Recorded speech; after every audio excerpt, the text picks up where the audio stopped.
मैं और सुहानी बेड पर नंगे पुंगे लेटे तृप्ति के बारे में बात कर रहे थे कि उसने अथर्व का नाम लिया और इधर मेरे बाप ने एंट्री मारी। मैं मेन डोर लॉक करना भूल गया। बाप के चिल्लाने की आवाज सुनते ही पहले तो हम दोनों ही घबरा गए। फिर मैं हिम्मत करके उठा और कपड़े पहनने लगा। पूरे घर में अंधेरा हो चुका था।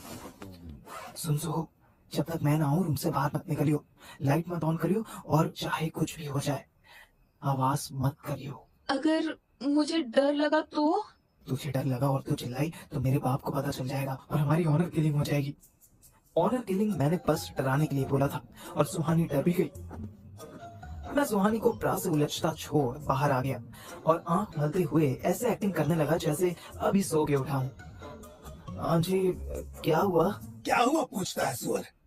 यहाँ गेट खुला है, उधर मोटर खुली है, पूरे घर में पानी भर जाता तब भी इस आलसी कुंभकर्ण की नींद न खुलती। मेरे बाप ने जूते उतारते हुए गाली दी। मैं मन ही मन सोचने लगा कि बाप की केयर इज टेम्पररी बट बाप का जूता इज परमानेंट। या फिर ये अपने उसी डोन में आ चुके थे। मैं कुछ नहीं बोला। मोटर बहुत देर तक चली थी इसलिए ओवरफ्लो का पानी स्टेयर से होता हुआ नीचे गैलरी में फैलने लगा था। बाप अंदर जाने लगा और मैं पूछने लगा, लेकिन मेरा खड़ूस बाप मेरे रूम के सामने रुक गया और कुत्ते की तरह कुछ सूंघने लगा। ये स्मेल कैसी आ रही है? मेरी फटने को हुई। कहीं बाप को सेक्स की स्मेल तो नहीं आ गई? क्या हुआ? कुछ जलने की स्मेल तो नहीं है? कहीं मोटर तो नहीं? चुप बिल्कुल, तुम्हारे रूम से आ रही है। एक बार तो मुझे ऐसा लगा कि बाप रूम में घुसने ही वाला था कि वो रुक गया और धीरे से बोला, कोई लड़की आई थी घर? मेरा खून सूखने को हो गया। ये आदमी लड़कियां भी सूंघ लेता है। इतना टैलेंटेड बाप हमारे घर में क्या कर रहा था? हाँ, वो आई। तृप्ति आई थी क्या? हाँ हाँ हाँ, वो बस 2 मिनट के लिए मुझसे। ठीक है ठीक है, माना बड़े हो गए हो पर इतना तो लिहाज रखो कि घर में ना बुलाओ। इतनी क्या जवानी फूट रही है? नहीं पापा, ऐसी बात नहीं है, वो बस माइक लेने। मुझे समझ आ रहा है कौन सा माइक लेने आई थी। पूरा घर लेडीज परफ्यूम से महक रहा है। तुम्हारी माँ घर पर नहीं है तो मतलब कुछ भी करोगे? सॉरी पापा। अब मुंह मत लटकाओ, मर्द हो मर्द की तरह रहो। और लड़की बुरी नहीं है, बस उसको बोलो ये रील वील बना के नाचना छोड़ दे। पूरी जनरेशन सर नचनिया हो रही है। मेरा बाप भन भन करता हुआ अपने रूम में घुस गया और जोर से दरवाजा बंद कर लिया। मैं धीरे से वापस अपने रूम में गया तो मुझे अंधेरे में खरगोश की तरह व्हाइट व्हाइट चमकती सुहानी दिखाई दी। चल निकल ले, सही टाइम है। ओह फक यू, ये अच्छी लड़की है क्या होता है? अशोक अंकल को कब से कोई अच्छा लगने लगा? मुझे क्या पता, वो आज पुलिस स्टेशन में मिली थी। शायद मेरे बाप के सामने मुंह खोलने की हिम्मत हो गई उसकी, इसलिए बोले होंगे कि। मुझे कुछ नहीं पता। तू अभी जा और बोल अपने बाप से कि आप गलत समझ रहे हो। मेरे साथ तृप्ति नहीं सुहानी थी, वो घर आई थी। तू पागल है क्या? मेरे बाप के रूम को हम शेर की गुफा कहते हैं। तो शेर की गुफा में जा। मरवाएगी क्या? शेर आ जाएगा यहीं। आ जाए तो आ जाए, मैं भी नहीं डरती। तू जा अपने बाप से बोल कि तृप्ति नहीं सुहानी थी। That's it. पागल है क्या तू? ये माता आ गई है तुझ पे। पागल तू हो गया है। तेरे पापा ने परफ्यूम की नहीं सेक्स की स्मेल ली थी।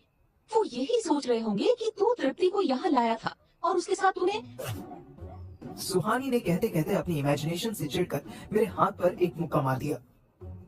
अब कल को शादी की बात होगी तो वो समझेंगे कि तूने तृप्ति से शादी करनी है, मुझसे नहीं।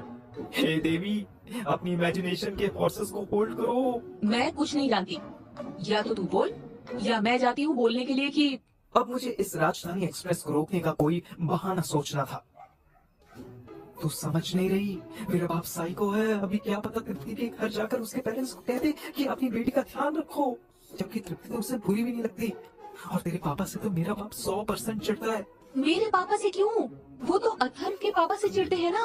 अरे मेरी माँ, मेरा बाप हर उस हस्बैंड से चिढ़ता है जो देखने में चिकना हैंडसम हो और बीवी से डरता हो। मेरे पापा मम्मी से नहीं। मैं उसके सामने हाथ जोड़कर खड़ा हो गया। वो समझ गई। मेरे बाप ने अपने रूम में बाथरूम का दरवाजा जोर से बंद किया था, पर मैंने इस साउंड को सुहानी को डराने में कैश किया। चल चल चल जल्दी जा, बाप कभी भी आ सकता है। जैसे ही वो घर से बाहर गई, मेरी जान में जान आई। मेरी नेक्स्ट सेकंड मेरा बाप कुर्ता पैजामा पहने रूम से बाहर आ गया। बाप ऐसे कुर्ते की स्लीव्स ऊपर कर रहा था जैसे किसी को पीटने जा रहा हो। भारदेव, जल्दी तैयार हो, तुम मेरे साथ चल रहे हो। कहीं मेरा बाप सच में तो तृप्ति के घर जाकर उसकी बेइज्जती करने का मूड तो नहीं बना चुका था? अतः फिर रात को मॉडल टाउन के एक घर के बाहर खड़ा डोरबेल बजा रहा था। अच्छी बात यह थी कि इस लेडी ने उसे स्पेशली डोरबेल बजाकर ही अंदर आने के लिए कहा था। अतः गेट के बाहर खड़ा वेट करने लगा। फुल प्लेट दाल मखनी, तंदूरी बटर रोटी और छाछ पीकर उसे हल्की हल्की नींद भी आ रही थी। कम ऑन टाइगर, बस एक अच्छी परफॉर्मेंस बढ़िया से कर ले, फिर हफ्ते के आराम से ऐसी परफॉर्मेंस दे दे कि ये अकेली तुझे 18,000 दे दे। नहीं तो एडवांस ले लियो, गुलामी कर लियो साले पर अपने कंजर मामा का कर्जा उतारते जल्दी। गेट खुलते ही अतफ शॉक हो गया। रानी नाम की लेडी एज में 45 के अराउंड थी।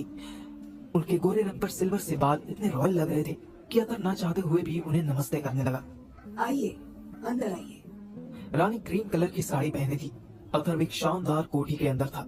उसका ड्राइंग रूम ही इतना बड़ा था कि उसमें मामू का पूरा घर समा जाता। दीवारों पर 8 फीट लंबी वॉल पेंटिंग्स थी। कहीं पर व्हाइट मार्बल के बने सोल्जर का स्टैचू रखा था, तो कहीं पर कॉपर के हाथी, घोड़े और शेर बने हुए थे। ऐसा आलीशान घर अथर्व ने सिर्फ फिल्मों में देखा था। आपका घर तो बहुत सुंदर है। Thank you. ये सब मैंने खुद डिजाइन किया है। रानी को देखकर अथर्व के अंदर की ठड़क बाहर नहीं आ रही थी। रानी से पहले तो वो खुद के साथ फ्लर्ट करना चाहता था ताकि उसकी नींद टूटे और काम के लिए एक्टिवनेस आए। हॉल तो बहुत सुंदर है, बेडरूम भी दिखाओ कैसा है। बेडरूम का रास्ता सुनते ही रानी के चेहरे पर टेंशन झलकने लगी। वो नर्वस होने लगी। आप बैठिए ना, मैं पानी लेकर आती हूँ। रानी तुरंत किचन की तरफ चली गई। अथर्व व्हाइट कलर के काउच पर बैठा और यहाँ वहाँ देखकर यौनी करने लगा। बहन चोद इतनी अमीर लग रही है, कम से कम 5,000 तो दे देगी। तो मैं उस कंस मामा के मुंह पर मारूंगा और कहूंगा कि ले पकड़, 7,000 हो गए, 11 रह गए। ये बाइक ना उठी होती तो आराम से 4,000 और दे देता उनको। तब तक एक ट्रे में पानी और मिठाई लिए रानी आती दिखाई दी। अरे ये सब क्यों लाया? मैं कोई गेस्ट थोड़ी हूँ। जो भी घर में आए वो गेस्ट ही तो है। आप मिठाई लें प्लीज। अथर्व को बहुत नर्वसनेस फील हो रही थी। यहाँ से 2 ब्लॉक दूर श्वेता रहती थी, जो मिठाई खिलानी तो छोड़ो, पानी भी ना पूछे। और यहाँ रानी ऐसे ट्रीट कर रही थी जैसे उसकी बेटी का दूल्हा पहली बार घर आया हो। अथर्व ने एक छोटा सा पीस उठा लिया और पानी पी लिया। इसके बाद 2 मिनट तक ऑकवर्ड साइलेंस हो गया। अथर्व को अपने काम की जल्दी थी। रानी उसके सामने वाले सोफे पर बैठकर नर्वस भाव से कभी इधर तो कभी उधर देख रही थी। फिर धीरे से बोली, आप कुछ और लेंगे?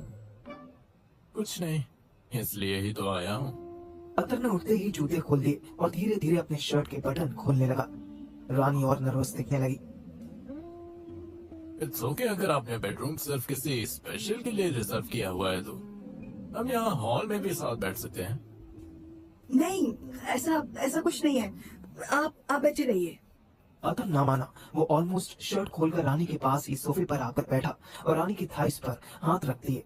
रानी कांपने लगी। हे भगवान, ये मुझसे क्या हो गया? अर्थव, रुकिए प्लीज। अर्थव नहीं, अथर्व डार्लिंग, इधर मेरे पास आओ। अथर्व आगे बढ़कर नेक पर किस करने ही लगा था कि उसे फील हुआ कि रानी की पूरी बॉडी बुरी तरह कांप रही थी। एसी में भी उसको पसीने आ रहे थे। अथर्व ने उसकी पीठ पर हाथ रखा तो वो चिल्ला दी, प्लीज अब जाओ यहाँ से प्लीज। अरे काम डाउन। आप डर क्यों रहे हो? कोई कंफ्यूजन है क्या? आप ही ने तो मुझे बुलाया। रानी की आंखों से आंसू निकलने लगे। वो हाथ जोड़कर माफी मांगने लगी। अतर्व के लिए ये सब बहुत शॉकिंग हो रहा था। उसने आज तक किसी लड़की को सेक्स से इतना डरते नहीं देखा था। ये तो फिर भी औरत थी। मैं रिक्वेस्ट करती हूँ आपसे, प्लीज आप यहाँ से चले जाइए। लेकिन मेरे पैसे मतलब मुझे पैसों की बहुत जरूरत है, वरना मैं कहता नहीं। उसी काउच पर रानी का सुंदर सा पर्स पड़ा था। रानी ने जल्दी से पर्स खोला और उसमें जितने भी पैसे थे सब अतर्व की तरफ बढ़ा दिए और रोने लगी। प्लीज जितना भी चाहिए सब ले लो, पर प्लीज यहाँ से चले जाओ। अतर्व पैसों का बंडल लेकर जाने लगा। रानी ऐसे रो रही थी जैसे किसी ने उसके साथ जबरदस्ती की हो। अतर्व मेन डोर खोलने ही वाला था कि वो रुका, घूमा और वापस रानी के पास आ गया।